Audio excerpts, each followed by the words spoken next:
Bismillahirrahmanirrahim. Assalamualaikum warahmatullahi wabarakatuh.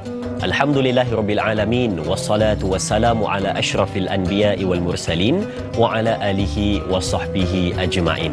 Allahumma salli ala sayyidina Muhammad. Allahumma salli ala sayyidina Muhammad. Allahumma salli ala sayyidina Muhammad wa ala ali sayyidina Muhammad. Wa ba'du, alhamdulillah. Pertama dan selamanya, mari sama-sama kita panjatkan rasa syukur pada Allah Subhanahu wa taala kerana pagi yang berbahagia ini, tanggal 18 November 2022 bersamaan dengan 23 Rabiul Akhir 1444 Hijrah, kita dipertemukan untuk secara langsung Tanyalah Ustaz, biar tahu jangan keliru. Hari Jumaat, Sayyidul Ayyam, penghulu pada segala hari. Hari ini kita dipertemukan untuk sama-sama kita berada melaksanakan tugasan yang telah kita rancang dalam kehidupan kita. Mungkin ada yang nak ke mana-mana ataupun nak menjalankan tugasan seperti biasa, tetapi masih lagi berada dalam keadaan untuk bersemangat menuntut ilmu pada pagi ini. InsyaAllah bersama kita di keluarga besar Tanyalah Ustaz pada pagi ini. Okey, untuk perbincangan hari ini tentang akidah, berkenaan dengan topik akidah, yakni tajuk perbincangan berdoa bersama agama lain. Bagaimana kupasan dan perbincangan, sebentar lagi kita akan bawakan bersama bintang ilmuwan yang kita bawakan kepada anda untuk perbincangan. Baik, seperti biasa, kita juga ada buat secara langsung di Facebook rasmi Tanyalah Ustaz TV3. Bagi mereka yang mungkin tak berkesempatan melihat di kaca TV di rumah, boleh melihat di mana anda berada menggunakan peranti anda. Jangan lupa tekan butang suka dan kongsi untuk sama-sama sebarkan kebaikan. Dan juga kalau ada soalan yang ingin diajukan, boleh tulis di ruangan komen yang tertera di bawah poster perbincangan pada hari ini. Boleh tulis soalan anda di ruangan komen. Pastikan mudah difahami, senang untuk dibaca, dan kalau boleh satu penonton satu soalan, kerana kita nak ambil banyak soalan dari penonton-penonton yang bersama dengan kita. Okey, hari ini yang bakal bersama dengan kita adalah Al-Fadil Ustaz Muhammad Ervino Johari yang akan jawab persoalan kita. Apa khabar Ustaz? Alhamdulillah, bikhair. Alhamdulillah, selamat datang ke studio. Terima kasih. Sihat Alhamdulillah. Sihat, Suara ada sikit merajuk lah. Tapi dia kekal maintain sama dengan Allah tebal, Allah. sebutan cantik, kata orang vokal tu. Baik, okey Ustaz, tanpa buang masa Ustaz, kita terus kepada persoalan. Sebenarnya bukan persoalan lagi. Soalan ni sebenarnya daripada saya sendiri. Yeah. Bila mana ada orang kata, dia sebut, bila mana di dalam agama kita ni dia kata apa nak buat tu bebas, silakan. Hatta juga dalam tajuk perbincangan kita dia sebut dalam berdoa ni, dia kata tak kisah pun kalau kita ni nak aminkan doa daripada agama lain ataupun agama lain nak berdoa, nak mengaminkan doa yang dibaca oleh kita. Jadi mukadimah dari Ustaz untuk pencerahan di mana perbincangan kita pada hari ini. Silakan. Terima kasih pada Dai Azrin. Subhanallah. Bismillahirrahmanirrahim.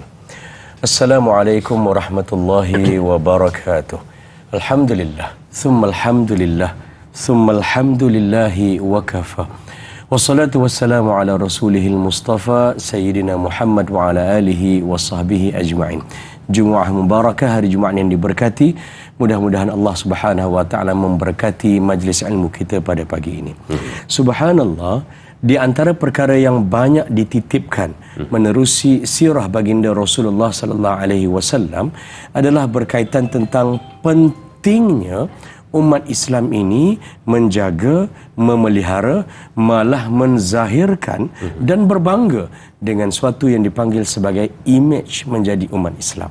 Lantaran itu, dalam banyak keadaan Nabi SAW banyak memberikan peringatan agar kita tidak menyamai mana-mana kaum dari sudut pemakaian, budaya, cara tindak dan fikir mereka. Apatah lagi untuk mengikuti dan menuruti apa yang mereka lakukan. Lantaran itu, balik kepada konteks kita berkaitan tentang doa, ianya dinyatakan oleh Nabi SAW dalam hadis daripada Nu'man bin Bashir radhiyallahu an, hadis riwayat At-Tirmizi, menyatakan ad-du'a huwal ibadah. Doa ini adalah merupakan ibadah. Ibadah kita sebagai umat Islam, subhanallah, ianya jauh berbeza dan malah tidak boleh bersama ataupun tidak boleh disamakan dengan bentuk-bentuk ritual ataupun upacara-upacara agama yang dilakukan dan diamalkan oleh ideologi dan agama lain. Lantaran itu, doa juga termasuk di dalam perkara-perkara yang menzahirkan imej umat Islam, dalam masa yang sama memperteguhkan akidah dan pegangan umat Islam kepada Allah Subhanahu wa taala. Secara ringkas, mengapa doa ini terlalu istimewa bagi umat Islam? Yang pertamanya, dalam doa ini dia membawa makna memohon pertolongan dan bantuan. Bila kita minta tolong dan minta bantuan daripada orang, kita tidak boleh minta sambil sembrono. Kita tak boleh minta bantuan kepada orang dalam keadaan suara kita tinggi. Kau tolong aku, kau tak tolong aku, siap. Dia adalah merupakan sesuatu yang lari dan luar daripada adab. Kita memohon dalam keadaan kita mesti akan merendahkan diri. Betul. Kedua, dalam maksud doa ini, kita sebagai hamba, kita menzahirkan kefakiran, menzahirkan dan menunjukkan kelemahan, mengakui kekurangan kita kepada yang diminta. Kita minta kepada siapa? Kepada Allah Subhanahu wa taala. Maka kita tidak boleh samakan ini dengan cara seperti mana yang dilakukan oleh bentuk-bentuk ritual yang lain. Yang ketiga, doa ini berbeza kerana sama ada doa kita itu pendek atau doa kita itu panjang. Doa kita itu berlagu, bernada dan berirama. Tonasinya itu hebat dan indah, berimpak dan kesannya itu didengar oleh telinga. Ataupun doa itu doa yang straight to the point, tanpa ada bunga-bunga kata. Subhanallah, setiap perkataan yang kita ungkapkan dalam doa, dia merupakan tanda kita mengagungkan Allah Subhanahu wa taala. Mengagungkan Allah ini, ibadah kepada Allah, ketaatan dan kepatuhan, dia tidak boleh berlaku dengan orang-orang yang tidak beriman kepada Allah Subhanahu wa taala. Kalimah ya ayyuhalladzina amanu, wahai orang-orang yang beriman, di dalam Al-Quranul Karim sebanyak 89 kali diulang-ulang oleh Allah Subhanahu wa taala dalam pelbagai ayat, tempat dan juga surah. Mengapa? Ini menunjukkan imej sebagai orang yang beriman. Kedua, ada perkara-perkara, ibadah-ibadah dan pengkhususan yang Allah perintahkan hanya orang beriman sahaja yang lakukan. Ini amalannya, begini caranya, ini tata cara dan prosedurnya. Tidak boleh dicampur dengan orang lain ataupun orang yang tidak beriman dengan Allah Subhanahu wa taala. Kesemuanya ini, subhanallah, kita berjalan, kita duduk, kita kerja, kita duduk diam, kita sedang bercakap dengan orang, berdiri, baring, ruang ini semuanya adalah merupakan antara tempat di mana kita sentiasa boleh meminta, menyatakan kefakiran diri kita, mengagungkan Allah Subhanahu wa taala dalam satu nota, dalam satu terma yang dipanggil sebagai berdoa. Baik, maknanya berdoa ataupun doa bukan hanya sekadar lafaz dari lisan yang biasa, tetapi ianya adalah satu lafaz yang berbentuk ibadat, yang bukan sekadar biasa-biasa, tetapi adalah satu permohonan, pengharapan kepada Allah Subhanahu wa taala yang termasuk dalam kategori ibadat. Jadi ini yang patut kita perhatikan pada hari ini, supaya ianya menjadi tunjang awal perbincangan kita, supaya tidak lari daripada skop apa yang kita bawakan kepada penonton-penonton. Baik, kita nak ambil soalan di Facebook dari sahabat kita, Wan Hana Wan Ci. Kita lihat soalannya, katanya, Assalamualaikum Ustaz, apakah konsep berdoa dalam Islam bersama-sama orang bukan Islam? Kerana berdoa adalah termasuk dalam kategori ibadah, katanya, konsep doa dalam Islam. Terima kasih kepada Hana Wanci dan saya serahkan kepada Al-Fadhil Ustaz. Silakan. Terima kasih kepada Da'i Izri. Terima kasih juga pada yang bertanya soalan yang baik. Subhanallah, saya buka dan saya gelanggangkan firman Allah Subhanahu wa taala. Sila rujuk dalam surah Al-Baqarah. Ramai yang hafal ayat ini, subhanallah, pada ayat yang ke-186. A'udzubillahi minasyaitonirrajim. Wa idza sa'alaka 'ibadi 'anni fa inni qarib ujibu da'watad da' idza da'ani. Yang bermaksud, apabila hamba-hamba Allah Subhanahu wa taala bertanya kepadaku, memohon dan meminta kepadaku, maka katakanlah kepada mereka bahawa aku, iaitu Allah Subhanahu wa taala, hampir dan dekat dan akan mengkabulkan permintaan dan permohonan mereka. Ini doa pada perspektif dan jurus disiplin keimanan kita sebagai orang-orang Islam. Lantaran itu, berdoa Jauh bezanya di antara doa kita sebagai orang Islam dengan doa dan bentuk upacara yang lain. Islam, subhanallah, kita ini di Malaysia, dalam negara kita, Islam adalah merupakan agama persekutuan. Ini dinyatakan jelas pada perkara 3 dalam Perlembagaan Persekutuan daripada 183 perkara yang ada.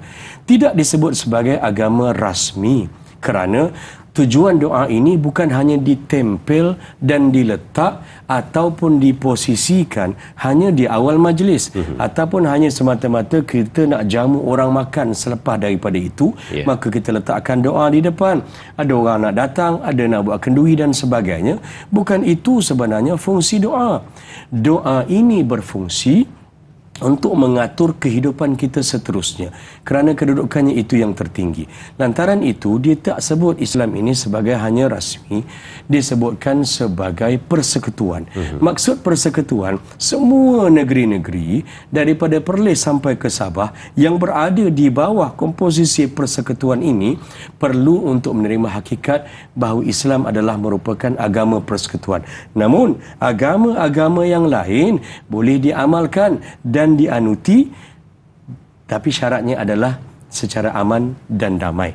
Tidak memerlukan ataupun mencetuskan sebarang provokasi ataupun perkara-perkara yang boleh menjadikan hiruk pikuknya peraturan dan sebagainya. Dalam masa yang sama, kita lihat juga pada perkara 11-1 dan 11-4, benar orang-orang yang bukan beragama Islam boleh untuk amalkan sila. Orang Islam tidak boleh larang, itu hak mereka, tetapi mereka hanya boleh mengamalkan ajaran, agama dan ideologi mereka, tetapi mereka tidak dibenarkan berdasarkan agama, berdasarkan peraturan 11-4 dalam Perlembagaan Persekutuan untuk menyebar, menyampaikan, malah mempengaruhi umat Islam tentang ideologi mereka. Saya nak bawa ini dalam konteks Malaysia agar kita dapat sinergikan dengan apa yang Allah Subhanahu Wa Taala nyatakan di dalam Al-Quran berkaitan tentang doa. Nak menunjukkan bahawa boleh ataupun tidak doa bersama dengan orang bukan Islam.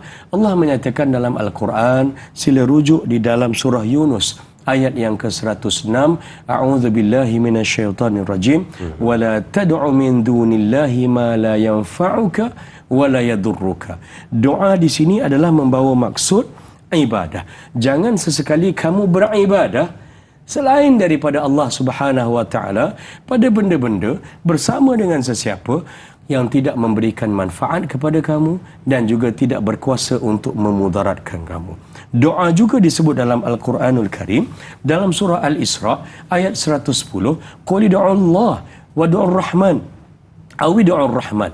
Hendaklah katakanlah kepada mereka, wahai Muhammad, bila kamu berdoa, maka dalam doa itu hendaklah kamu puji Allah. Allah ini Tuhan yang satu. Hendaklah kamu puji Allah dan juga hendaklah kamu puji Ar-Rahman. Allah yang bersifat Ar-Rahman. Kita tidak boleh impose ini kepada orang bukan Islam kerana mungkin pandangan dan cara mereka melihat Tuhan itu dalam bentuk yang lain tidak sama seperti mana kita. Lantas tidak boleh untuk kita disekalikan dalam keadaan itu. Sebab itulah kalau kita lihat dalam muzakarah Majlis Fatwa Kebangsaan juga ada menyatakan larangan untuk berdoa. Doa kita ini bersama-sama dengan bukan Islam, pertamanya atas dasar sadd zara'i, untuk menjaga dan melihara, menutup mana-mana ruang untuk berlakunya kerosakan-kerosakan yang mungkin tak berlaku lagi pada hari berkenaan, tapi mungkin berlaku pada hari yang berikutnya. Yang kedua, untuk mengekang, mengikat, malah menghapuskan sebarang bentuk fahaman liberalisme yang merasakan bahawa semua agama sama. Semua agama itu membawa kepada makna yang sama. Lantaran itu, apa-apa bentuk aktiviti dalam agama seperti doa dan sebagainya tidak ada salahnya untuk disekalikan ataupun dicampur ataupun disamakan dalam satu pentas. Dan yang ketiganya, tujuannya adalah untuk melestarikan pengekangan, penyebaran agama dan ideologi lain seperti mana yang ada dalam peruntukan perkara 11-4 dalam Perlembagaan Persekutuan. Subhanallah, tiga jawapan untuk perbincangan konsep berdoa ataupun konsep mendoakan ataupun berdoa bersama sahabat yang bukan Islam, yang mana untuk perbincangan kita pada hari ini supaya kita faham satu perkara, yang mana doa itu adalah ibadat dan juga ada tata cara yang sempurna dan sebenar untuk kita fahami di dalam berdoa bersama di situ. Baik, kita berehat seketika, kembali selepas ini bersama Tanyalah Ustaz, biar tahu. Jangan keliru, jangan ke mana-mana.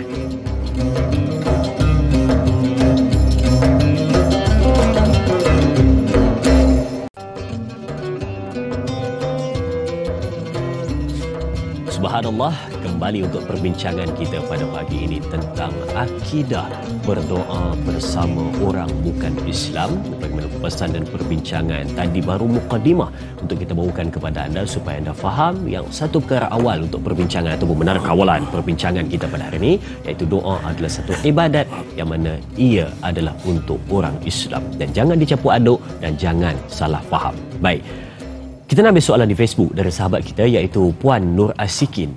Katanya, Assalamualaikum. Saya pernah terdengar, katanya, orang non-Muslim mengucapkan Bismillahirrahmanirrahim apabila dia hendak makan. Dan setelah selesai makan, dia mengucapkan Alhamdulillah. Soalan saya, adakah dibolehkan di dalam Islam jika orang non-Muslim mengucapkan kalimah itu? Mohon pencerahan Ustaz. Terima kasih. Terima kasih juga sahabat kita untuk soalan yang diajukan. Silakan Ustaz. Boleh atau tidak? Terima kasih kepada Da'i, terima kasih kepada yang bertanya. Subhanallah. Sepanjang saya mengaji dan menuntut ilmu di Jordan dulu, selama 4 tahun di sana, tiap-tiap hari saya dengar orang bukan Islam di kalangan orang Arab yang beragama Kristian, mereka akan menyampaikan salam kepada kita. Dia akan sebut Bismillah sama macam kita. Dia sebut Alhamdulillah kadang-kadang lebih daripada kita. Mengapa? Pertamanya, ini adalah kerana faktor bahasa. Dan bahasa ini menjadikan ianya adalah merupakan suatu yang pemahaman mereka tentang konsep Tuhan sama dengan kita secara asasnya, tetapi cara mereka menunjukkan ideologi mereka itu ianya berbeza. Lantaran itu, di sana tidak ada sebarang larangan kerana perkataan ilah ataupun Allah itu digunakan oleh orang Islam dan juga oleh orang bukan Islam. Kedua, kita juga tidak ada sebarang bentuk autoriti dan jurisdiksi terhadap apa yang dilakukan oleh orang bukan Islam. Kecuali kalau sekiranya cara dia menyebutkan, tempat di mana dia menyebutkan lafaz-lafaz basmalah ataupun tahmid ataupun takbir dan sebagainya adalah dengan tujuan ataupun dalam bentuk jelas menunjukkan bahawa ianya bertujuan untuk menghina Islam ataupun mempermainkan Islam dan umat Islam, maka di situ adalah merupakan suatu perkara yang berbeza. Umat Islam perlu untuk memastikan bahawa Islam itu dipelihara, baginda Rasulullah sallallahu alaihi wasallam dan kepribadiannya itu juga dijaga, malah syiar Islam, apatah lagi perkataan-perkataan yang membawa nama Allah ini sentiasa dijaga. Kita tidak boleh halang, tapi dalam masa yang sama, dengan peruntukan-peruntukan yang ada, kita perlu bertegas untuk menyatakan tidak, memperbetulkan keadaan. Tidak semestinya dengan kekerasan. Subhanallah, banyak perkara-perkara dakwah ini disampaikan. Hari ini kita sampaikan, kadang-kadang 10 tahun akan datang baru orang boleh hadam dan digest apa yang disampaikan. Hidayah itu milik Allah, kita sampaikan dengan yang terbaik. Cara yang terbaik boleh ataupun tidak bagi kita sebagai umat Islam. Bila dengar orang bukan Islam menyatakan sedemikian, yang pertamanya adalah untuk kita menerangkan kepada mereka apakah maksud yang sebenar mengikut perspektif Islam itu sendiri. Baik, mungkin ada sedikit tambahan daripada kesinambungan soalan yang diajukan oleh Puan Asikin sebentar tadi. Kita mungkin makan bersama ataupun dalam isu itu dia mendengar sahabat tersebut membaca bismillah dan menyebut alhamdulillah setelah selesai makan. Tapi kalau contoh kita ni ialah harmoni dalam keadaan suka bersahabat, berkawan, muhibah kita ya. Jadi bila mana kita nak makan tu, kita kata pada dia, marilah sama-sama berdoa dengan aku kan. Kita nak tunjukkan sesuatu kebaikan kepada dia. Kita pun suruh dia sekali angkat tangan, mengaminkan doa kita, dengan tujuan dalam hati sanubari itu adalah untuk menunjukkan kebaikan dan juga mengajarkan sesuatu tentang Islam kepada dia. Adakah itu dibolehkan Ustaz? Baik, mengajak dia. Baik, cantik soalan itu. Subhanallah, daripada sudut hikmah dakwah, pertamanya kita kena ingat, walaupun tujuan semurni, seikhlas, setulus hati kita, nak tunjuk benda yang baik agar dia biasa, dia pun tak rasa janggal bersama dengan kita. Betul. Tujuan itu baik, namun dalam konteks yang sama kita kena ingat bahawa ada perkara-perkara selagi mana dia tidak mengucap dua kalimah syahadah, dia tidak ditaklifkan, dia tidak dipertanggungjawabkan untuk melakukan. Faham. Lantas kita ini tidak memaksa.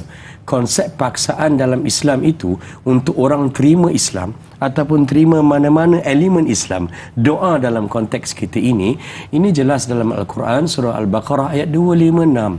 La ikraha fid din. Saya mencadangkan agar makan bersama silakan. Subhanallah, tidak ada sebarang kurang ataupun silapnya di situ. Silakan untuk makan bersama. Keharmonian mewujud dan menyuburkan fiqh at-ta'ayush, fiqh hidup bersama pelbagai bangsa, agama, budaya, latar belakang.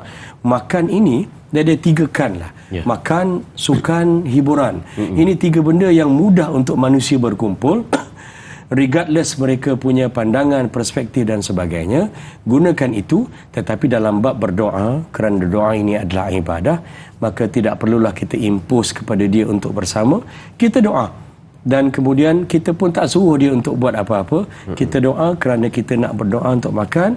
Dan selepas daripada itu, yang lain-lainnya itu, hidayah itu kita serah pada Allah Subhanahu Wa Taala.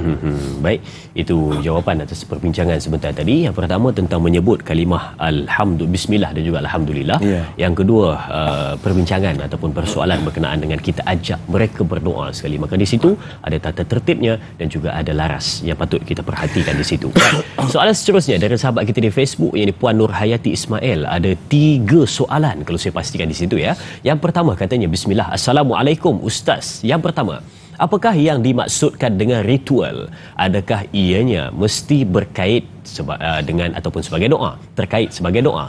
Dan yang kedua, apakah hukumnya sekiranya seorang Islam bergurau dengan melakukan isyarat cross, yakni salib di dada?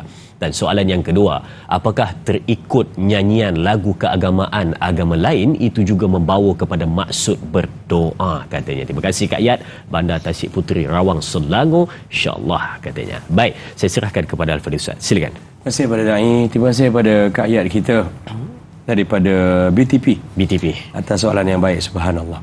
Yang pertamanya, berdasarkan pada soalan yang pertama, ritual ini maknanya upacara.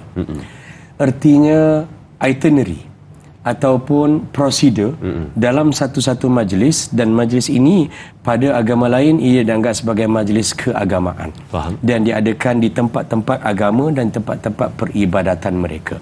Lantaran itu, yang mereka lakukan dan mereka anggap itu mereka biasa katakan sebagai prayers. Kita tengok dalam TV dan sebagainya. Prayers mereka ini diterjemahkan dalam bentuk perkataan, dalam bentuk harmoni, dalam bentuk choir, lagu dan sebagainya. Yang itu kita tidak ada ruang untuk kita menyatakan bagaimana, kerana ini adalah merupakan perkara yang mereka lakukan di tempat mereka, itu hak mereka. Tapi ia tidak sama dengan konsep doa kita. Doa kita berbeza. Mengapa? Pertamanya adalah kerana dari sudut terminologi doa itu sendiri. Dia bukan sekadar kata-kata, tetapi dia adalah permohonan, dalam masa yang sama menyatakan dan menzahirkan bahawa kita ini lemah. Dan yang ketiganya menunjukkan bahawa Allah adalah satu-satunya Tuhan, Allah yang Esa, yang boleh mengabulkan. Itu yang pertama. Yang keduanya adalah berkaitan tentang melakukan isyarat, cross, salib dan sebagainya. Hanya sekadar gurauan. Walaupun ia merupakan sekadar gurauan, tetapi bergurau di dalam agama ini, dia perlu kepada batasan-batasan dan ada limitasi yang tertentu. Nabi bergurau. Nabi suka bergurau, tapi Nabi bergurau tentang perkara-perkara yang betul. Fakta itu disampaikan dalam bentuk yang secara santai. Nabi tidak mengada-adakan satu cerita ataupun perkara-perkara baru, dan itu dianggap sebagai lawak, jenaka, gurauan dan sebagainya. Lantas, dalam perkara yang kedua, malah soalan yang ketiga, saya bawa sekali, saya ingin bawakan jawapannya itu berdasarkan kepada sepotong hadis sahih. Baginda Rasulullah sallallahu alaihi wasallam dalam hadis ini Baginda menyatakan latattabi'unna sunana man qablakum, kamu nanti akan sampai satu zaman tanpa ada sebarang fakta, tidak memerlukan sebarang penerangan, kamu sekadar suka dan juga sukarela untuk ikut segala apa jejak langkah, cara hidup, cara perlakuan, gesture tangan, posture badan, apa saja yang dilakukan oleh mereka, shibran bishibrin, sejengkal demi sejengkal, wa zira'an bi zira'in, sehasta demi sehasta, makin lama makin dekat, makin lama kamu akan rasakan okey je ni, tak ada apa ni, biasa je ni, suka-suka je ni, kita buat ikut seperti mana yang mereka lakukan. Hatta kata Nabi, lau salaku juhra dabbin lasalaktumuh, kalau mereka masuklah di padang pasir itu dalam lubang dab. Dab ini binatang umpama macam biawak kecil lah. Dab ini hebat. Dab ni dia ada lubang, dia masuk dalam padang pasir itu, kecil je lubang tu, tapi kalaulah Nabi kata perumpamaan, mereka masuk dalam lubang tu pun kamu tak akan question, kamu tak akan persoalkan, kamu akan buat saja benda yang sama, kerana pada kamu tak ada apa, benda ni benda yang kecil dan sebagainya. Qulna ya Rasulullah, kami sahabat bertanya, wahai Rasulullah, al-Yahud wal Nasara, yang kamu maksudkan itu kami ikut Yahudi dan Nasara? Nabi SAW menyatakan, faman, kalau tak mereka siapa lagi? Maksudnya apa? Yang pertamanya adalah larangan untuk menyerupai, mengikuti, sama ada dengan tujuan dan niat memang betul nak ikut, ataupun sekadar suka-suka atau apa dasar sekalipun, maka ianya dilarang di dalam agama. Kecualilah pada perkara-perkara ataupun bentuk-bentuk larangan yang bukan asal merupakan dalam agama mereka. Cross ataupun salib itu memang ada dalam agama mereka. Contoh macam orang sebut ataupun orang tunjukkan pada Da'i Azrin tanda ni. Hari ni saya bagi tanda ni. Saya tak pernah dapat lagi tanda ni. Tak pernah dapat daripada panel. Ini kali pertama ni. Tiup lagi. Yang ini orang kata sebagai tanda love lah, sayang. Ataupun orang tunjukkan tanda begini, ambil gambar kan. Peringkat-peringkat umur saya ni, kalau orang kata freestyle, ambil gambar freestyle. Kalau tak yang ini. Dua ni saja. Kadang-kadang kita sampai tak tahu nak buat apa. Tak tahu dah cara yang lain nak buat. Subhanallah. Orang kata boleh ke tak boleh? Ya. Yang ini kalau kita lihat dan kita perhalusi, dia sebenarnya walaupun banyak dibuat ataupun mungkin diinisiatifkan oleh orang bukan Islam, dia bukanlah merupakan perbuatan ataupun gerak tangan yang asalnya daripada ritual, perlakuan dan upacara yang bukan Islam. Lantas ianya diharuskan sekadar yang perlu. Tapi kalau tanda-tanda yang lain yang memang merujuk pada cara ibadah, maka itu dilarang dan tidak dibenarkan. Baik, 3 soalan kita jawab sebentar tadi tentang ritual dan juga bergurau dalam keadaan bersahaja tapi meniru agama lain, dan yang seterusnya tidak adalah berkenaan dengan menyanyikan lagu ataupun mengikut sesuatu yang tidak tahu daripada mana asasnya, yang menyebabkan mungkin kucar-kacir di dalam akidah kita. Baik, kita ada pemanggil di talian. Assalamualaikum. Bismillahirrahmanirrahim. Assalamualaikum warahmatullahi wabarakatuh. Ustaz Da'i dan Ustaz. Ya puan, siapa di sana? Saya Nurul Hidayah binti Saifudin dari Kota Baru. Ni silakan soalan puan. Okey, masalah saya bagaimana cara untuk kita berhadapan dengan orang bukan Islam yang mendoakan untuk kita. Contohnya mungkin kita sakit, dia datang kepada kita, semoga Tuhan menyembuhkan kamu. Ada kita mengaminkan atau menurut tu bagi bolehkah kita mengaminkannya? Lagi bagaimana cara untuk berhadapan dengan orang bukan Islam yang suka bercakap tentang Islam? Okey, macam mana? Apa komen Ustaz? Itu saja soalan saya. Sekian, terima kasih. Terima kasih. Waalaikumsalam. Terima kasih juga kepada sahabat kita Puan Nurul Hidayah atas soalan yang diajukan sebentar tadi. 2. Yang pertama berkenaan dengan mereka mendoakan kita bagaimana, dan yang kedua berhadapan dengan orang bukan Islam yang selalu menyebut tentang Islam dan juga kebaikannya. Jadi kita akan jawab selepas kita berehat. Jadi jom kita berjeda seketika, kembali selepas ini untuk menonton terus Tanyalah Ustaz, biar tahu jangan keliru.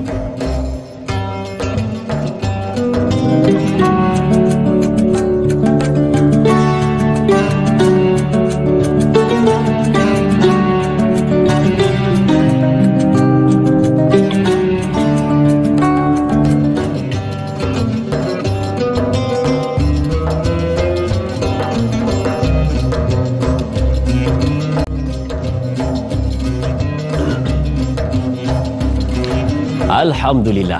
Terima kasih dan terima kasih diucapkan kepada semua penonton yang terus setia bersama dengan kita mengikuti perbincangan pada pagi ini untuk Tanyalah Ustaz, biar tahu jangan keliru edisi 18 November 2022. Baik.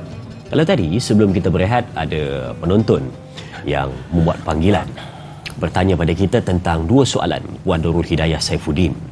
Yang pertama, dia menyebutkan tentang kalau dalam situasi kehidupan kita ni, contohlah kita sakit ya, macam Ustaz hari ni mungkin sedikit tekak agak sedikit berajuk. Tekak agak berajuk hari ni ya. Jadi tiba-tiba ada sahabat kita mungkin non muslim, dia datang, dia kata, saya doakan awak semoga dia angkat tangan, siap Ustaz, dia doakan semoga sembuh apa semua kan, panjang doa dia. Jadi adakah boleh kita aminkan ataupun bagaimana, ataupun kita boleh angkat tangan sama-sama mengaminkan doa bersama dengan dia. Dan yang kedua, apabila datang satu orang sahabat kita mungkin yang non-Muslim, dia selalu mengingatkan kita tentang agama, tentang solat, tentang Quran, jaga silaturahim, berbuat baik kepada ibu bapa ataupun apa-apa yang berkaitan dengan agama. Dia lebih tahu daripada kita, dia ingatkan tentang kita. Jadi bagaimana kita nak berhadapan dengan mereka yang seperti ini? Adakah untuk kita meraihkan ataupun kita cuba untuk hindar ke macam mana? Jadi jawapan itu ada pada Ustaz. Silakan.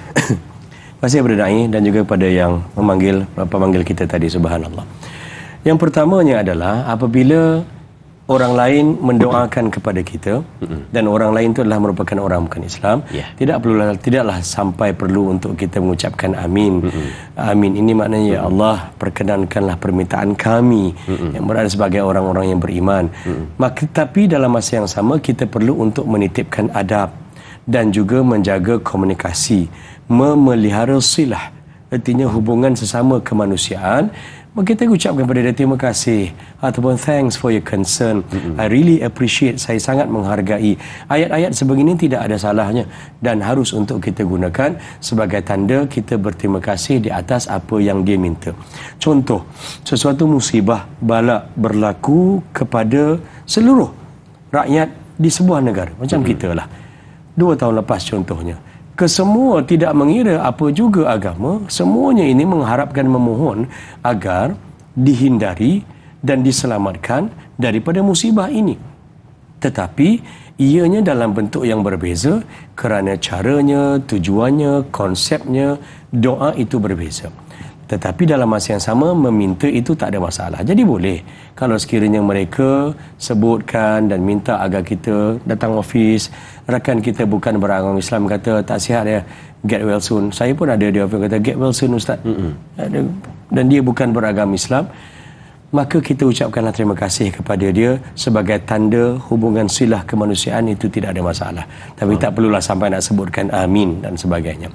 Kedua, kalau sekiranya kita bersama dengan orang-orang bukan Islam dan mereka banyak memperkatakan, bercakap, malah dalam masa yang sama mengingatkan kita yang mudah leka ni, kita yang mudah alpa. Kadang-kadang orang Islam ini ramai yang dia menjadi stereotip. Dia rasa aku dah Islam daripada kecil kot. Aku sekolah rendah dulu dah khatam Quran 6 kali kot. Dan sebagainya. Maka dia merasakan bahawa orang bukan Islam tidak boleh untuk menasihati dia. Nasihat ini perlu diterima kalau benda itu baik, datang daripada sesiapa sahaja. Sama ada budak kecil ataupun orang tua. Sama ada daripada orang Islam ataupun bukan Islam. Lebih-lebih lagi kalau ia merupakan benda yang betul, perkara yang baik. Maka teruslah berkawan dengan dia. Tidak ada salahnya kerana dia menjadi tazkirah. Dia menjadi peringatan kepada kita sepanjang masa. Bersahabatlah dengan orang-orang yang baik kerana kita akan dipengaruhi oleh kebaikan dan suasana positif yang dibawa oleh rakan-rakan yang baik. Kita ini mungkin baik, mungkin kita rasa kita baik, tapi kalau banyak kita bersama dengan orang-orang yang memberikan pengaruh dan kesan yang tidak baik, lambat laun akhirnya kita juga sedikit demi sedikit akan melakukan perbuatan yang tidak baik tadi. Subhanallah, mungkin kadang-kadang dia minat dengan Islam, maka dia pun mula mendalami dan juga dia mula mencari pengetahuan tentang Islam. Dalam masa yang sama, bila mana kita menunjukkan sesuatu yang tak baik tentang agama Islam, maka dia yang perbetulkan kita, Ustaz. Mungkin situasi itu berlaku dalam realiti kehidupan kita pada hari ini. Tidak asing, memang berlaku, dan jangan pelik bila mana situasi itu sering berlaku ya. Baik. Okey, kita lihat soalan seterusnya dari sahabat kita Puan Masrifah Nur Jamain. Katanya, Assalamualaikum Ustaz. Bagaimana Yang dimaksudkan dengan seorang Muslim itu berdoa dengan mereka yang berlainan agama akan menyebabkan terjejas dan tercalarnya akidah. Jadi terima kasih diucapkan kepada Puan Masrifah Noor untuk soalan ini. Ya Ustaz, daripada mana nampak yang tercalar akidah tersebut? Silakan. Baik, terima kasih Da'i, terima kasih kepada yang bertanya. Subhanallah. Firman Allah Subhanahu wa taala dalam surah Ghafir ataupun surah Al-Mu'min. Al-Mu'min pada ayat yang ke-60, a'udzubillahi minasyaitonirrajim, wa qala rabbukum ud'uni astajib lakum. Dan berkata, berdoalah kepadaku, berdoalah kepada Allah Subhanahu wa taala, nescaya Allah akan mengabulkan permintaan. Subhanallah, doa ini adalah merupakan perintah. Allah perintahkan kepada kita untuk berdoa kepada Allah Subhanahu wa taala. Dan dalam ayat yang sama Allah menyatakan tentang sifat bagaimana orang yang yastakbir, orang-orang yang meninggikan diri, sombong, tak nak minta pada Allah Subhanahu wa taala, tak nak berdoa kepada Allah. Balasan kepada orang yang sombong ini, subhanallah, orang yang di dunia ini orang yang sombong, orang yang tinggi diri, orang yang pandang orang lain tu kecil dan sebagainya, tidak ada pengakhiran yang baik kepada mereka berdasarkan kepada apa yang dititipkan dan ditinggalkan dalam Al-Quranul Karim. Lantaran itu, bagi orang-orang Islam, doa ini kalau sekiranya dibuat dalam bentuk yang tidak beradab, kedua, dilakukan dengan cara yang tidak betul, ketiga, dipermain-mainkan ataupun dibenar-benar untuk dipermainkan, keempat, disamakan ataupun dianggap sama seperti mana cara bentuk ritual yang lain, maka ini boleh membawa kepada tercalarnya akidah dan juga rosaknya ibadah. Mengapa? Pertamanya adalah kerana doa ini adalah merupakan arahan dan perintah dari Allah Subhanahu wa taala, dan yang kedua, baginda Rasulullah sallallahu alaihi wasallam telah pun mengajarkan kepada kita cara dan konsep berdoa di dalam Islam itu sendiri. Kerana itu ianya berbeza. Bukan kerana kita nak membeza-bezakan sangat. Tak semua perkara dalam kehidupan manusia ini perlu nampak beza. Oh, ini rupanya pakaian umat Islam. Oh, macam ni caranya makanan kari umat Islam tu beza rupanya dengan orang bukan Islam. Masak lemak dia tu lain sikit. Tak sampai ke situ. Tetapi perbezaan itu mesti ada pada perkara-perkara yang membawa dan mengikat kita kepada Allah, dan doa adalah salah satu daripadanya. Antara hadis baginda Rasulullah sallallahu alaihi wasallam tentang doa, Nabi ajar pada kita doa. Kata Nabi, idza shalla ahadukum, apabila salah mana-mana di kalangan kamu berdoa kepada Allah Subhanahu wa taala. Perkataan shalla ini ada dua, satu maknanya doa dan satu maknanya puji, minta dan puji. Daripada sinilah gabungan kalimah solat, artinya sembahyang itu dia gabungan amalan minta dan juga puji Allah Subhanahu wa taala dalam masa yang sama. Bila sesiapa di kalangan kamu berdoa, falyabda bitahmidillahi taala, hendaklah dia mulakan dengan memuji-muji, memperbanyakkan pujian kepada Allah Subhanahu wa taala, wassana'i alaihi, dan juga memperbanyakkan lagi menghargai, menyebut nama Allah dengan cara mengagungkan, sebut nama Allah dengan cara meninggikan. Thumma, selepas puji Allah, kata Nabi sallallahu alaihi wasallam, liusalli ala Nabi sallallahu alaihi wasallam, berselawatlah kamu kepada Nabi Muhammad sallallahu alaihi wasallam. Selepas selawat, thumma liyad'u bima yasha, selepas itu mintalah apa saja yang dia nak minta. Hadis riwayat At-Tirmizi. Lantaran itu, ini yang menjadikan doa itu istimewa. Kalaulah sekiranya doa ini kita kompromikan, artinya kita rasa bolehlah, tak apalah, kalau macam ni kita sekalikanlah, samakanlah, atau kita letakkan ia di aras yang sama dengan bentuk doa-doa daripada ideologi yang lain, maka dia tak akan serve, dia tidak akan capai dua tadi itu. Satu, akidah, mengagungkan Allah Subhanahu wa taala. Yang kedua, sahihul ibadah, kesahihan cara beribadat itu sendiri. Baik, itu jawapannya untuk persoalan Puan Masrifah Noor Jama'in sebentar tadi. Baik, kita ada pemanggil seterusnya di talian. Assalamualaikum. Waalaikumsalam warahmatullahi wabarakatuh. Dai Azrin dan Ustaz Muhammad Edwino Johari. Saya Umar Abdul Majid dari Felda Kini Timur 3, Pekan Pahang. Assalamualaikum Ustaz dan Dai. Waalaikumsalam warahmatullahi. Ya Tuan Omar, silakan. Harap baju hari inilah Faruna orangnya lah. Makin Faruna aja baju je harap. Allahu Akbar. Jadi soalan saya begini Ustaz ya. Soal Ustaz, kadang-kadang saya pernah lah melihat satu keluarga ini, anak dia ni ibu dan ayahnya bukan Islam dan Muslim, tapi anak dia ni masuk Islam. Jadi apabila di rumah dia ni nak makan dia baca doa, nak tidur dia baca doa, bangun tidur pun dia berdoa.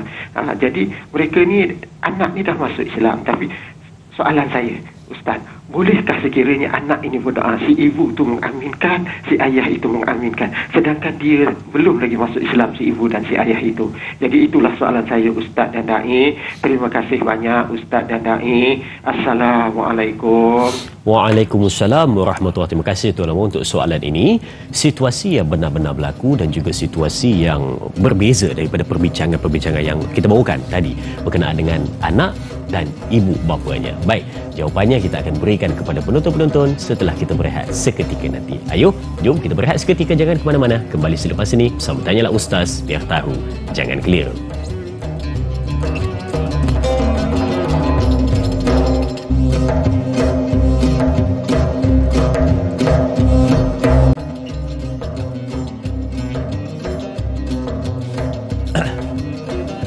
Alhamdulillah, kita bersama kembali untuk teruskan perbincangan kita. Wow, hari ini ya tentang topik berdoa bersama orang bukan Islam. Saya yakin penonton-penonton dah dapat banyak info-info baru pada hari ini yang mana mungkin menyebabkan kita rasa tersentak, terkejut dan kita kata, oh macam ini rupanya. Yang penting, apa yang Ustaz sampaikan sebentar tadi, catat sebaik mungkin dan sebarkan kepada sahabat-sahabat kita. Semoga semuanya beroleh manfaat. Ayo, kita sebarkan. Baik. Balik kepada soalan yang diajukan oleh Tuan Omar sebentar tadi. Katanya dalam situasi keluarga, anaknya sudah pun memeluk Islam, mak ayahnya belum. Jadi bila mana balik ke rumah, memang dah terbiasa untuk berdoa dalam setiap gerak-geri dan langkah apa yang nak dilakukan, maka berdoa. Maka boleh atau tidak mak dan ayah tersebut mengaminkan doa anaknya itu? Sebab ialah naluri ibu dan bapa kan, bila mana melihat anaknya mengangkat tangan, mungkin juga terus tergerak mengangkat juga tangan untuk mengaminkan doa tersebut. Boleh ataupun tidak? Silakan Ustaz. Terima kasih kepada Dahi. Subhanallah, juga pada yang bertanya. Yang pertamanya adalah kita sebagai umat Islam, kita tidak ada sebarang autoriti ataupun jurisdiksi kepada apa yang dilakukan oleh orang bukan Islam. Lagi-lagilah kalau yang dilakukan itu bukan berniat untuk menghina, menjatuhkan ataupun mencalarkan imej umat Islam dan Islam itu sendiri. Maka dalam situasi ataupun seperti mana yang nyatakan tadi itu, pertamanya si anak tadi teruslah berdoa dan tidaklah perlu untuk dia melarang untuk ibu dan ayahnya itu bersama-sama di dalam apa yang dia lakukan. Walaupun begitu, tidak ada sebarang kredit pada ibu dan ayahnya itu atas perlakuan, kerana doa ini ibadah dan syarat untuk ibadah itu diterima adalah menjadi seorang Muslim, menyerahkan diri kepada Allah Subhanahu Wa Taala terlebih dahulu. Tenang, damai, tenangkan suasana. Tidak perlu dilarang, tetapi tidaklah pula ada suruhan untuk melakukan perkara tersebut. Bang, Ustaz, saya tambah sikit Ustaz. Kan biasa kita dengar doa yang tak ditolak ni salah satunya doa ibu bapa kepada anaknya kan. Kalau ibu bapa yang bukan Islam, dia terdetik dalam hati sesuatu doa ataupun sesuatu hajat untuk anak tersebut, adakah itu dikira doa dan sampai Ustaz? Ya. Pertamanya adalah ibu dan ayah benar ia merupakan pertautan dan ikatan yang tidak terungkai, biarpun anak ataupun ibu ataupun ayah ataupun mana-mana bertukar ataupun beralih kepada agama Islam kalau mereka asalnya itu bukan Islam. Tetapi dalam konteks doa seperti mana yang kita kongsikan pada hari ini, doa itu diterima dan didengar oleh Allah Subhanahu Wa Taala bukan daripada sudut nasab ataupun daripada sudut keturunan, tetapi ianya kerana ikatan akidah dan juga pegangan kepada Allah Subhanahu Wa Taala. Ingat lagi kita peristiwa dalam Al-Quranul Karim ketika mana banjir mula memenuhi dunia, Nabi Nuh AS berada di atas bahtera dan dia melihat puteranya sedang berada di dalam air dan diajak minta pada Allah doa tu, minta agar dibawa masuk. Allah Subhanahu wa taala menyatakan ia bukan daripada kalangan keluargamu, kerana keluargamu dalam konteks akidah adalah mereka yang sama keimanan denganmu. Wallahu alam. Itu jawapannya. Baik. Soalan seterusnya kita lihat di Facebook dari sahabat kita Laila Dila Rosa. Katanya, Assalamualaikum Ustaz dan Da'i. Adakah Islam melarang keras umatnya menyertai majlis berdoa bersama agama lain? Dan apa pula hukumnya? Apakah agama lain juga memberi larangan yang sama kepada penganutnya? Mohon pencerahan. Terima kasih. Terima kasih juga Laila Dila Rosa untuk soalan yang diajukan. Mungkin contoh seperti mungkin dia buat majlis makan-makan, yang mana yalah ada family dia mungkin baru meninggal, dia jemput kita jiran sebelah, jadi kita boleh ke datang, Ustaz? Baik. Terima kasih. Yang pertama saya ambil yang daripada da'i dahulu. Kalau dia ajak makan, maka tidak ada masalah harus untuk kita terima ajakan makan itu. Namun berkaitan tentang yang ini, soalannya Islam melarang keras umat menyertai majlis berdoa. Pertama, seperti mana yang saya nyatakan tadi, dan juga apa yang telah pun diputuskan dalam majlis muzakarah fatwa kebangsaan, bahawa larangan untuk kita bersekali ataupun berada dalam ruang majlis, istilahnya pentaslah yang sama, berdoa dengan disekalikan sama dengan doa daripada agama-agama lain, maka di situ diberikan larangan. Mengapa? Yang pertamanya kerana konsep dan istilah berdoa itu berbeza. Adakah kita menolak, memandang rendah, menidakkan doa, pengharapan, permintaan yang disampaikan oleh orang-orang bukan Islam yang lain? Tidak. Tetapi nak menunjukkan bahawa perbezaan keistimewaannya itu lain. Kerana itu ia tidak boleh disamakan. Namun ada tempat-tempat di mana Islam ini subhanallah ada ruang, kalau kita lihat, membenarkan ataupun istilahnya tidak memberikan larangan kalau sekiranya orang bukan Islam nak join sekali berdoa bersama dengan orang-orang Islam. Bukanlah kata bila nampak je okey, minta orang bukan Islam keluar dulu kita nak berdoa. Taklah sampai begitu. Tidak ada nampak rahmatnya Islam itu di situ. Contohnya dalam pelaksanaan solat sunat istisqa, solat sunat minta hujan, kalau berlaku kemarau dan sebagainya. Solat sunat istisqa ini secara ringkas sunat dilakukan di tempat yang terbuka, yang tidak bertutup ataupun beratap dan ia dilakukan oleh umat Islam.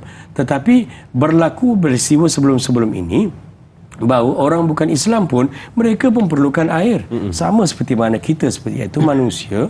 Lantas mereka pun nak bersama sekali untuk minta kepada Tuhan dan berdoa agar diturunkan hujan, dipermudahkan urusan, diberikan air dan sebagainya. Maka bagaimana pandangan kalau kita perhatikan secara ringkas?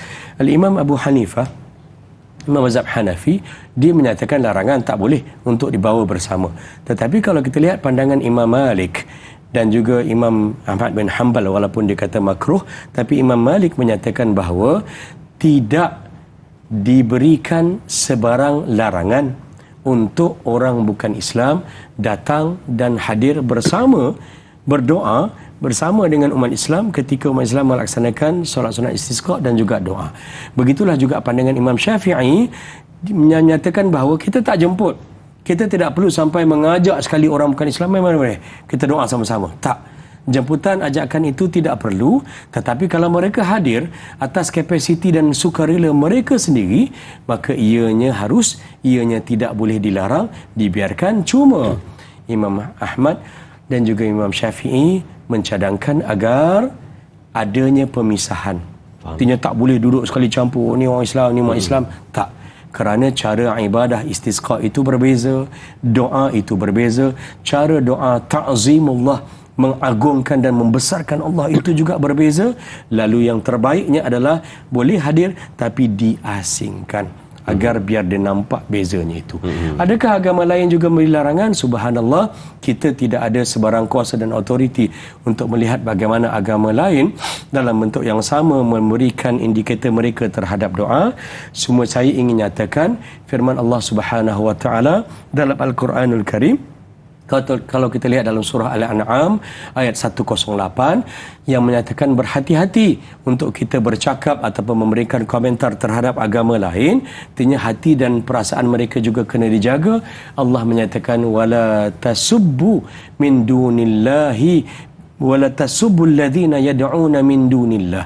Jangan kamu maki, jangan kamu hina, jangan keluarkan perkataan, jangan bagi komentar dalam bentuk yang mengguris hati orang-orang yang tidak beriman kepada Allah Subhanahu wa taala ini. Mengapa? Fayasubbullaha adwan bighairi ilmin.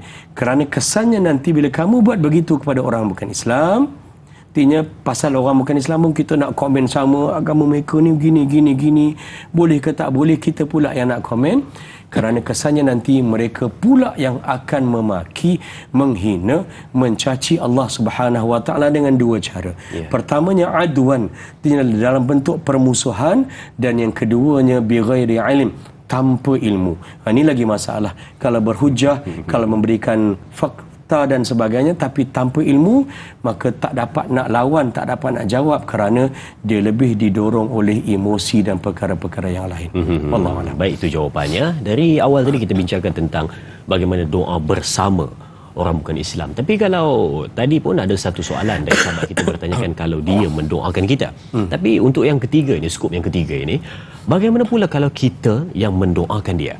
Contohnya kita jumpa dia depan pagi, kita kata, saya doakan awak semoga dapat hidayah katanya. Ataupun saya doakan awak semoga sihat, selalu sihat angkat tangan. Formal punya doanya. Dia mendoakan kepada sahabat tersebut yang bukan Islam. Ataupun ada juga yang kata bagi salam pun tak boleh. Dia kata Assalamualaikum kepada yang bukan Islam. Yang bukan Islam tu pun dia dah terbiasa, dia pun menjawab Waalaikumsalam. Jadi adakah situasi ini tidak dibenarkan mendoakan kepada yang bukan Islam, Ustaz? Dari Ustaz, silakan. Terima kasih, Dai. Subhanallah, soalan yang baik. Yang pertamanya, hukumnya harus. Boleh untuk kita sebagai orang Islam, kita nak mendoakan orang bukan Islam. Sebab doa ini adalah benda yang baik. Doa itu adalah atas perkara dan platform kebaikan. Kita nak kebaikan pada dia, maka kita doakan dia, tidak ada salah. Kita nampak dia tak sihat, kita nampak suara dia mengajuk macam suara saya. Subhanallah. Suara mengajuk, Ustaz, boleh kita doakan semoga suara kembali kepada pitching dan tonasi yang betul. Contohnya, semoga sihat daripada demam. Tidak ada salah. Nampak kakinya patah, tangan patah, dan semoga cepat baik. Doa sebegini harus. Dia tidak melibatkan kepada perkara-perkara yang berkaitan menunjukkan bahawa kita menyetujui apa yang mereka pegang dalam kehidupan mereka. Dalam bentuk kemanusiaan, silakan. Baginda Rasulullah SAW juga mendoakan. Tidak ada salahnya untuk kita mendoakan kepada orang bukan Islam. Doa pada perkara-perkara yang baik yang berkaitan kemanusiaan. Dan kebaikan yang tertinggi adalah mendoakan agar rakan kita, sahabat yang kita sayangi, kadang-kadang kita dah berkawan dengan dia daripada kecil. Daripada kecil lagi kita dengan dia, kita Muslim, dia bukan Islam, tapi satu pun kalimah dan ilmu maklumat tentang Islam tak pernah kita sampaikan kepada dia. Mungkin kita tidak pandai untuk menyusun perkataan, tapi dengan ungkapan doa, permintaan, semoga engkau dipermudahkan, semoga berjaya dalam peperiksaan, semoga mudah dalam temu duga dan sebagainya, adalah merupakan ruang untuk Allah turunkan hidayah. Tentang mengucapkan salam tadi, Islam kalau kita lihat dalam hadis baginda Rasulullah SAW, ada banyak hadis-hadis sahih, antaranya adalah Nabi pernah disapa dan disampaikan salam. Orang-orang Yahudi ini, subhanallah, yata'atasuna, mereka ini bila bersin, mereka nak cuba bersin dekat dengan Nabi. Sebab mereka nak dengar Nabi sebut kepada mereka, yarhamukallah. Seperti mana kita umat Islam ucap sesama kita bila kita bersin. Mereka bukan Islam, tapi mereka mengharapkan perkataan itu. Tapi Nabi tak mengucapkan yarhamukallah, kerana rahmat itu besar nilainya itu kepada umat Islam. Nabi sebut yahdikallah, semoga Allah memberikan hidayah kepada kamu. Jadi kita tidak mulakan, tapi kalau orang bagi salam, maka kalau kita lihat antara yang Nabi jawab adalah Nabi sebut wa'alaikum, dan kepada kamu juga benda yang sama. Wallahu alam, itu caranya dan tertibnya di situ. Mendoakan kepada mereka yang bukan Islam tak ada masalah, dibolehkan. Tetapi yang tidak itu adalah bersama-sama dan menganggap doa itu sama saja, Islam itu sama saja dengan yang lain. Itu patut diperhatikan kembali. Baik, banyak lagi kita akan bawakan selepas ini, tapi kita berakhir di sini dahulu di TV3, sambungan 30 minit di TV9. Teruskan menuntut Tayalah Ustaz, biar tahu jangan keliru.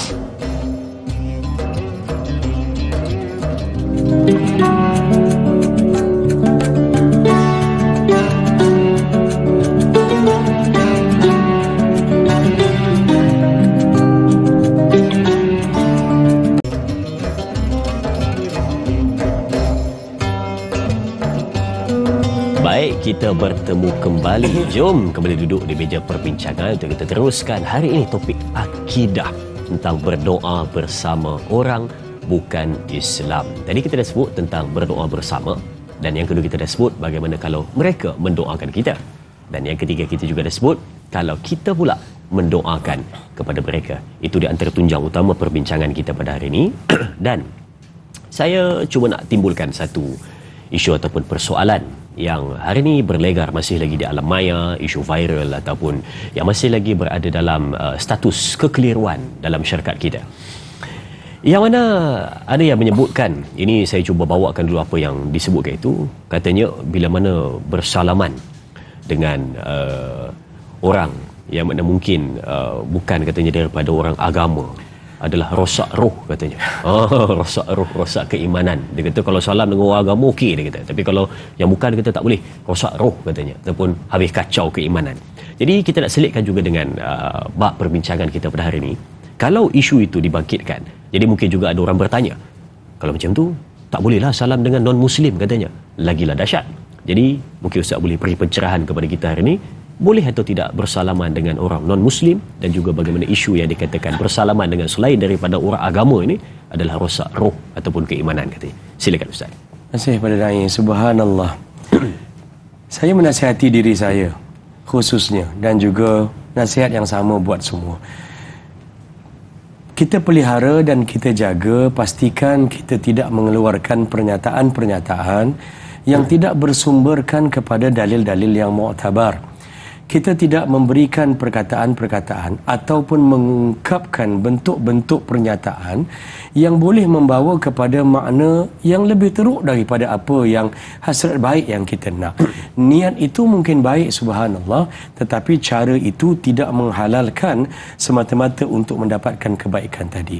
Macam bersalam, Wallahualam, saya sendiri mungkin ilmu saya kurang, saya tidak jumpa mana-mana dalil yang menyatakan bahawa kita tidak boleh bersalam dengan orang-orang bukan Islam. Yang lelaki dengan lelaki lah, dan juga wanita dengan wanita, subhanallah. Yang keduanya, yang ada dalam hadis baginda sallallahu alaihi wasallam, dan ini banyak diulang-ulang dalam pelbagai hadis, iaitu afsus salam, iaitu hendaklah kamu menyebarkan salam. Sampaikan salam ini biar kamu dilihat, biar kamu greetings, biar kamu memberikan ucap selamat. Artinya kena berjumpa, bertemu mata, bersembang dan berkomunikasi dengan seramai mungkin. Dan Nabi tidak meletakkan tahap, Nabi tidak meletakkan kluster ataupun golongan yang tertentu. Baginda Rasulullah sallallahu alaihi wasallam pernah ditanya tentang orang Islam dan juga orang bukan Islam. Subhanallah. Bila Nabi ditanya sebegini, apa kata Nabi sallallahu alaihi wasallam? Orang-orang Islam ini, selagi mana mereka ini mengucapkan dua kalimah syahadah. Dalam hadis sahih baginda sallallahu alaihi wasallam menyatakan, man shalla salatana, siapa yang kita lihat dia solat macam kita solat. Dia solat macam kita. Bukan kata solatnya itu tak betul, dia solat macam kita solat. Dan kemudian kata Nabi,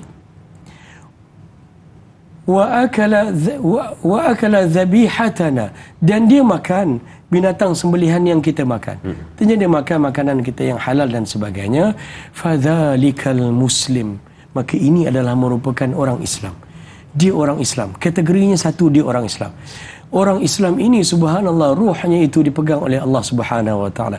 Siapa kita nak menyatakan bahawa roh itu ada ataupun tidak, hilang ataupun tidak, rosak dan sebagainya, wal a'yadzubillah. Baik, Nabi kata fadzalikal muslim walahu zimmatullah, dan dia bagi orang Islam itu yang nampak solat sama macam kita, zakat sama macam kita, makan sama macam kita, dia ada jaminan perlindungan dari Allah Subhanahu wa taala. Walau zimmatu rasulihi, dan juga dia mendapat jaminan daripada rasulnya kerana mengikut apa yang Allah Subhanahu wa taala lakukan, Allah perintahkan, dan juga yang Nabi sallallahu alaihi wasallam lakukan. Lantaran itu, pertama dalam komunikasi bersangka baiklah. Kedua, nahnu nahkumu ala dhawahir wallahu yatawalla bis-sarair. Kita ini kalau dengan manusia, kita menilai dan menghukum manusia berdasarkan yang zahir. Kita nampak dia solat, kita kata dia baik. Kita nampak dia tunaikan zakat, kita kata dia baik. Kita nampak dia tolong orang beri RM1 kepada orang yang cacat penglihatan di kedai makan, kita kena katakan dia baik. Kita tidak mencari yang buruk. Yang baik itu kita dahulukan, kita nampak. Tak kira dia adalah merupakan siapa sekalipun. Sama ada dianya doktor, lawyer, ahli muzik atau sesiapa sahaja, maka kita kena katakan dia baik. Wallahu yatawalla bisarair. Yang mana yang rahsia dia dengan Allah, kita tak nampak, terserah pada Allah lah. Jangan jadi Tuhan untuk menghukum.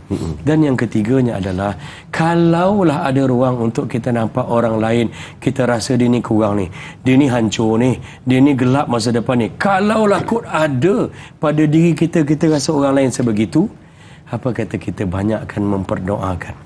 Kita doakan mereka, kita banyakkan kepada mereka, harap pada Allah untuk ubahkan.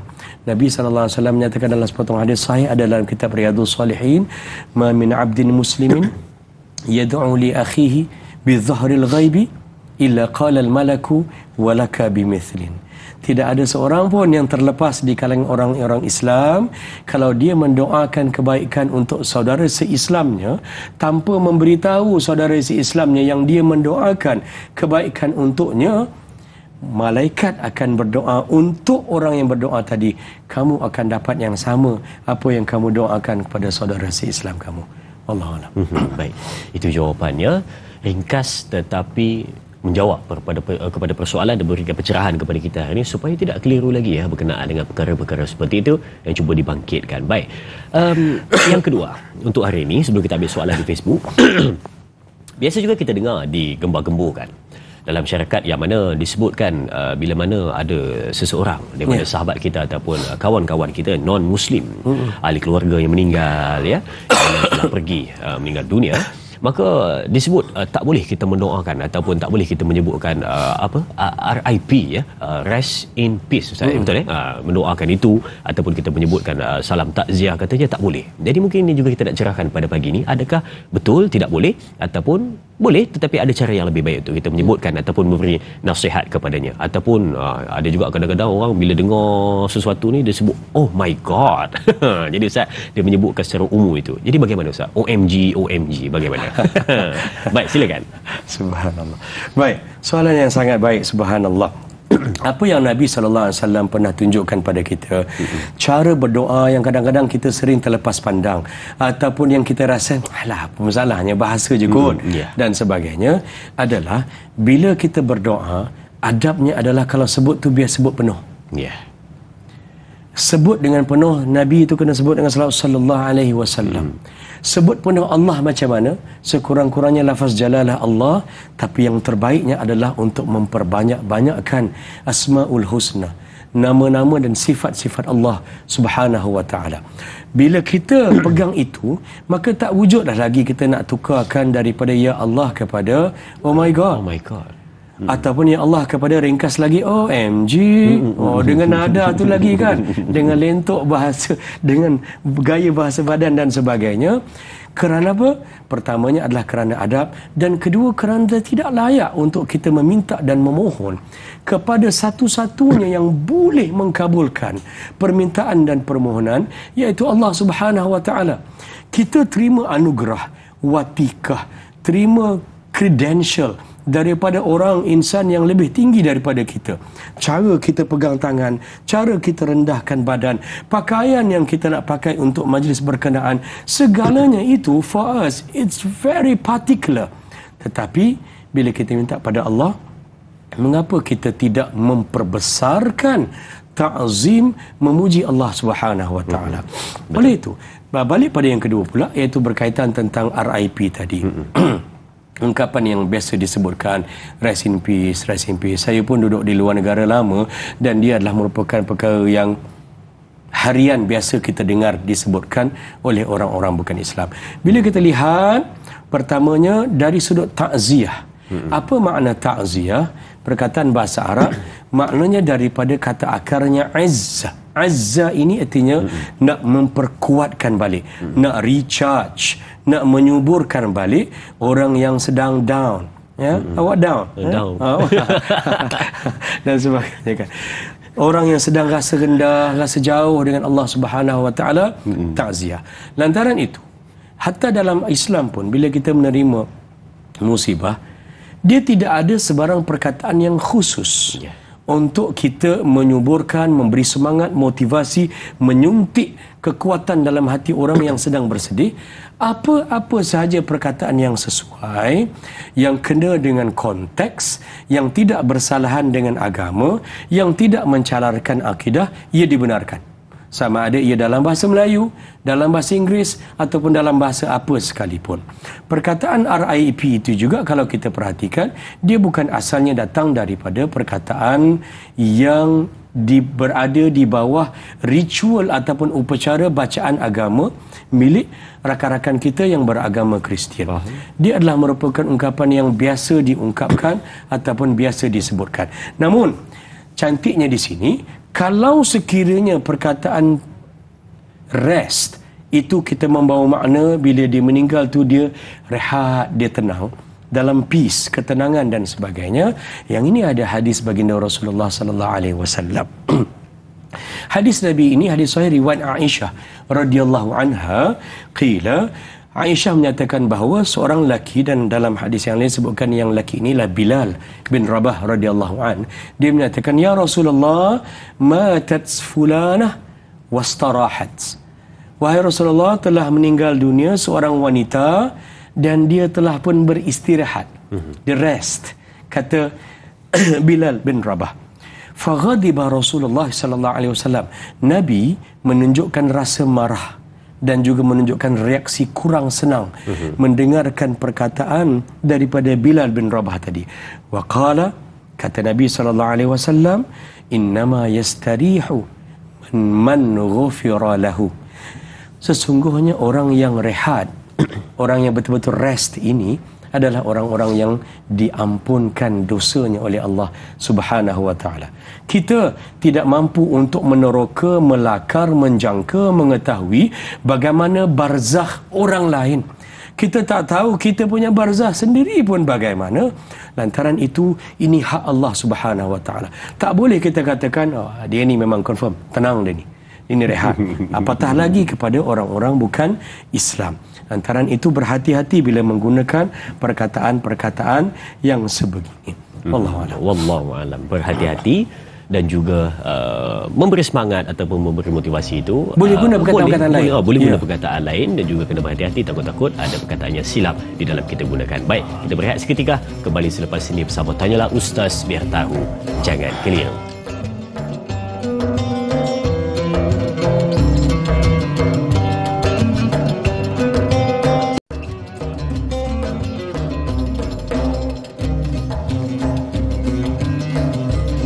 Alhamdulillah. Baik, kita teruskan perbincangan kita pada pagi ini untuk ambil soalan seterusnya lagi di Facebook sahabat-sahabat kita. Baik. Okey, masih lagi untuk doa bersama orang bukan Islam. Baik, mari kita lihat soalan dari sahabat kita Ruby Abu Bakar Ruby. Assalamualaikum warahmatullahi wabarakatuh. Baru dua and ada viral. Oh, baru-baru ini.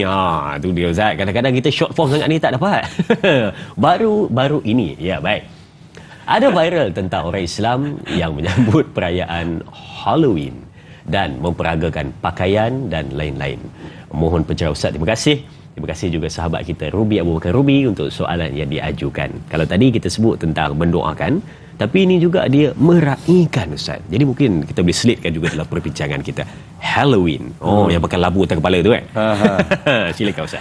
Saya dah ingin terima kasih bertanya. Secara ringkas, subhanallah, saya jawab berdasarkan perkongsian pengalaman sendiri. Yeah. Ketika anak-anak saya bersekolah di luar negara, di London sana, di London, tahun, dan di sekolah disambut Halloween. Yeah. Saya balik tanya-tanya pada anak saya, don't you want to celebrate Halloween? Satu daripada jawapan daripada anak saya adalah, what's the use, Abi? Anak saya nombor 4, Munir namanya, dia kata, what's the use, Abi? Maksudnya adalah, kenapa nak sambut? Lantas berdasarkan kepada ini, pertamanya adalah sambutan dan perayaan di dalam Islam ianya dibenarkan. Kerana jiwa manusia ini perlu dihibur. Manusia perlu berhibur.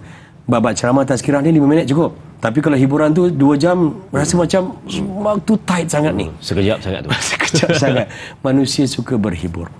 Lantas hiburan dibenarkan. Tetapi hiburan yang bagaimana? Perayaan digantikan dalam hadis Nabi. Perayaan yang terbaik dan dah diberikan adalah Hari Raya Aidilfitri, Aidil Adha. Halloween pada fikir saya begini. Yang pertama, ia bukan merupakan bentuk perayaan yang memberikan manfaat dan faedah dari sudut meningkatkan imej umat Islam. Pertama, ia lebih kepada bentuk keseronokan, membawa rasa dan jiwa mereka bahawa terhadap dunia luar yang mereka tak nampak, alam mistik, hantu dan sebagainya.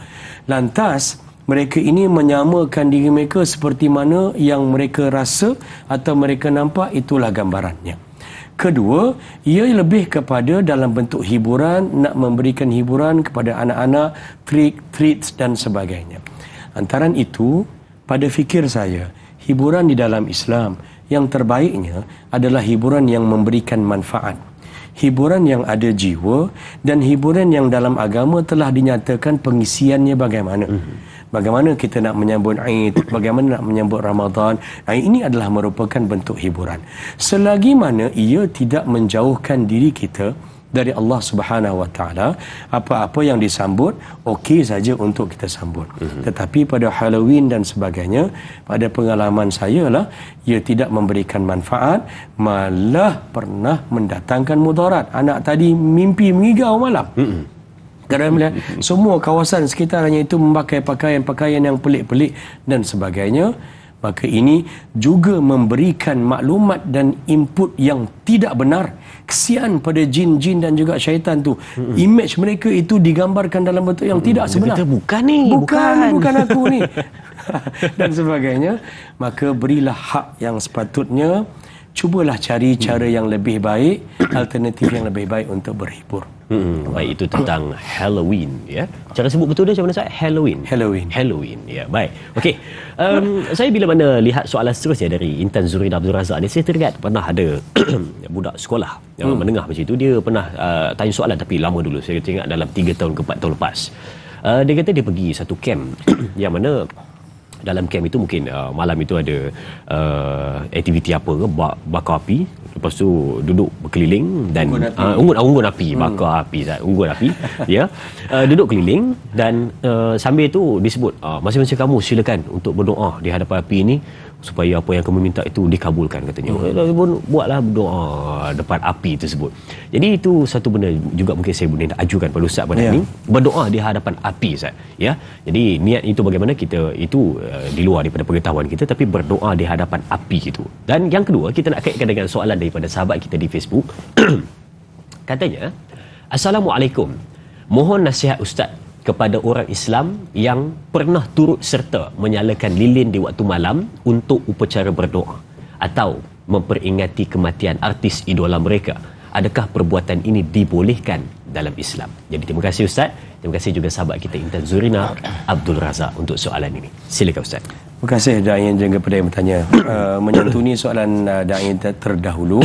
Yang pertama, tidak ada sebarang nas yang menunjukkan ataupun indikate adanya kaedah, tata cara ataupun adab berdoa dengan kehadiran api ataupun depan unggun api dan sebagainya.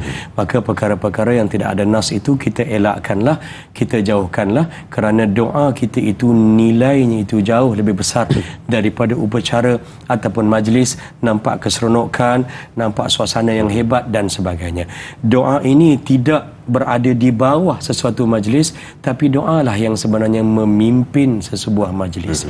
Kalau kita buat majlis, memang niat kita untuk jadi Pak Maun selepas daripada itu, malam pesta muda-mudi, tapi nak juga letak doa kat depan, maka di manakah nilai doa itu? Maka ini kita kena lihat balik. Kepada soalan yang dinyatakan menerusi FB pula, juga dalam masa yang sama, pegang lilin, nyalakan lilin waktu malam ke waktu siang, pegang dalam keadaan berdiri dan sebagainya, ianya juga perkataan boleh ataupun tidak dalam Islam ini adalah berdasarkan kepada sama ada adanya ataupun tidak nas yang menyuruh melakukan sedemikian. Jawapannya tak ada. Adakah nas yang menyatakan tidak boleh untuk pegang lilin? Memang tak ada. Tetapi ada hadis baginda sallallahu alaihi wasallam menyatakan, man tashabbaha biqaumin fahuwa minhum. Sesiapa yang dalam benda-benda yang bukan merupakan perintah Allah, yang tidak ada dalam Islam, tapi dia buat itu kerana menyerupai perlakuan, amalan, kebiasaan kaum lain, sama ada ia berasaskan kaum, bangsa, budaya setempat, benua, ataupun berdasarkan kepada ideologi lain, fahuwa minhum, maka dia itu termasuk seperti mana mereka itu. Bukanlah bermaksud terkeluar daripada Islam, tetapi hukumnya itu tidak dibenarkan kerana ia menyamai, menyerupai apa yang dilakukan, dan ianya juga tidak ada sebarang sandaran daripada agama kita untuk melaksanakan. Meratapi sedih terhadap pemergian orang yang kita sayang daripada apa genre dan bidang sekalipun, ianya dibenarkan, tidak salah. Apa yang terbaik adalah menghadiahkan kepadanya doa. Doa itu berikan agar mereka ini diberikan keampunan oleh Allah. Kalau bagi mereka orang Islam lah, maka kita ampunkan, mohon agar diampunkan dosa dan sebagainya. Itu adalah lebih baik daripada cara-cara yang lain yang dicipta, yang tidak ada dalam agama. Wallahu a'lam. Itu dia kan. Ada pula isu timbul berdoa dengan lilin, api, kan. Kadang-kadang berdoa dekat dalam kertas tulis, lepas tu bakar bagi dia terbang. Ada juga Ustaz. Jadi macam-macam rekaan-rekaan pada hari ini yang mana kadang-kadang menyebabkan kita rasa macam aneh dan pelik melihat situasi tersebut. Nak berdoa padahal ianya simple, mudah, tetapi sangat-sangat tinggi darjatnya di sisi Allah Subhanahu Wa Taala, tapi direka dengan satu-satu cara yang aneh, pelik, menyebabkan rasa macam janggal dilakukan pada situasi hari ini. Baik, soalan seterusnya dari sahabat kita Tuan Ismail Mat Isa, katanya, Assalamualaikum Ustaz, apakah batasan menjaga akidah dalam situasi berdoa bersama agama lain mengikut syariat supaya tidak melanggar aturan agama Islam? Mohon pencerahan Ustaz. Terima kasih. Terima kasih juga Tuan Ismail Mat Isa untuk soalan ini. Jadi Ustaz, mungkin daripada soalan ini kita boleh jadikan sebagai penutup perbincangan kita pada hari ini. Silakan. Baik. Terima kasih pada da'i, terima kasih juga pada yang bertanya. Batasan ataupun cara yang terbaik untuk menjaga akidah kita adalah dengan ketidakbersamaan. Menjadikan diri kita bersama dalam suatu tempat, dan tempat itu kita tahu bahawa diadakan ritual ataupun pelbagai upacara, mungkin dipanggil sebagai doa bagi ideologi lain, menyukarkan kita untuk menjaga batasan. Jadi yang terbaik atau iaitulah untuk berpisah ataupun mengasingkan diri daripada situasi. Seperti mana yang kita nyatakan tadi, malah pada pandangan para ulama mazhab 4 yang muktabar juga, majoriti menyatakan bahawa ianya makruh untuk bersama, ataupun kalau juga nak bersama ataupun tak dapat nak elak datang bersama di tempat yang sama, maka setidak-tidaknya diasingkan antara orang Islam dengan orang bukan Islam. Dan kalau sekiranya dalam konteks doa, maka pada fikir saya, di mana-mana sahaja di negeri kita di dalam Persekutuan Malaysia ini, maka doa yang dibaca dalam mana-mana majlis ataupun program, doa itu adalah merupakan doa yang dibaca mengikut tata cara dan laras Islam oleh orang Islam. Ianya sudah suffice. Dia telah mencukupi apa yang perlu dan diperlukan dalam majlis ataupun suasana berkenaan, walaupun ianya dihadiri oleh orang-orang rakan-rakan kita bukan Islam. Tidak perlu sampai ke peringkat untuk kita meminta kepada okey dah selesai agama Islam, maka minta doa pula daripada agama lain. Maka itu tidak menjustifikasikan ketinggian dan kedudukan doa itu sebagai sebuah ibadah. Wallahualam. Baik, itu dia penutup perbincangan kita. Dan juga boleh kita simpulkan di sini dalam satu ayat, marilah berdoa kepada Allah kerana ia ada senjata bagi orang mukmin, tetapi ada batas-batas yang patut dijaga, khususnya dalam doa bersama orang bukan Islam. Jadi Ustaz, doa ringkas silakan. Baik. Doakan juga untuk orang bukan Islam. Tadi yang bertanya dia kan, doakan juga untuk orang bukan Islam. Tufail bin Amir pernah bertanya pada Nabi, dia kata, kaumku telah buat derhaka wahai Nabi, doakan keburukan untuk mereka. Apa doa Nabi? Allahumma hadi dausan. Ya Allah, kurniakanlah petunjuk kepada kaum Daus, wa'ti bihim, bawa aku dekat dengan mereka, bawa mereka dekat dengan aku. Jadi tak salah untuk kita doakan kebaikan untuk mereka. A'udzubillahi samil alim minasyaitonir rajim. Bismillahirrahmanirrahim. Alhamdulillahi rabbil alamin. Wassalatu wassalamu ala asyrafil anbiya'i wal mursalin wa ala alihi wa sahbihi ajma'in. Radina billahi rabba wa bil islami dina wa bi Muhammadin nabiyyan wa rasula. Allahumma ij'al bainana wa baina qaumina bil haqq. Allahumma inna nas'aluka 'ilman nafi'a wa qalban khashi'a wa yaqinan sadiqa. Ya Allah, ya Rahman, ya Rahim, kurniakanlah ketenangan, kedamaian, keamanan, kesejahteraan buat diri kami. Amin. Dan ibadah kami untuk-Mu, ya Allah. Amin. Kurniakanlah kepada kami, ya Allah, di kalangan kaum kami kebenaran dan menzahirkan kebenaran serta kejelasan di dalam segala apa yang kami lakukan. Amin. Ya Allah, ya Rahman, ya Rahim, ampunkanlah dosa kami, terimalah dan juga makbulkanlah segala permintaan kami, ya Allah. Amin. Dan juga doa daripada orang-orang yang kami kasihi, ya Allah, serta ampunkanlah dan kabulkanlah doa orang-orang yang beriman, muslimin dan muslimat kesemuanya, ya Allah, ya Arhamar Rahimin. Amin. Rabbana atina fid dunya hasanah wa fil akhirati hasanatan wa qina adzaban nar. Wa sallallahu ala sayyidina Muhammad wa ala alihi wa sahbihi wa baraka wa sallam. Walhamdulillahi rabbil alamin. Taqabbalallahu minna wa minkum. Amin amin ya rabbal alamin. Terima kasih diucapkan kepada Al-Fadhil Ustaz. Terima kasih diucapkan kepada semua penonton keluarga besar Tanyalah Ustaz. Jangan lupa esok bersama dengan moderator Da'i Aiman bersama bintang ilmuwan Profesor Madya Datuk Dr. Muhammad Farid Ravi Abdullah dengan topik perbincangan istimewa Tanyalah Ustaz, negara yang dirahmati. Teruskan menonton Tanyalah Ustaz biar tahu jangan keliru. Kita tutup dengan tasbih kafarah dan suratul As.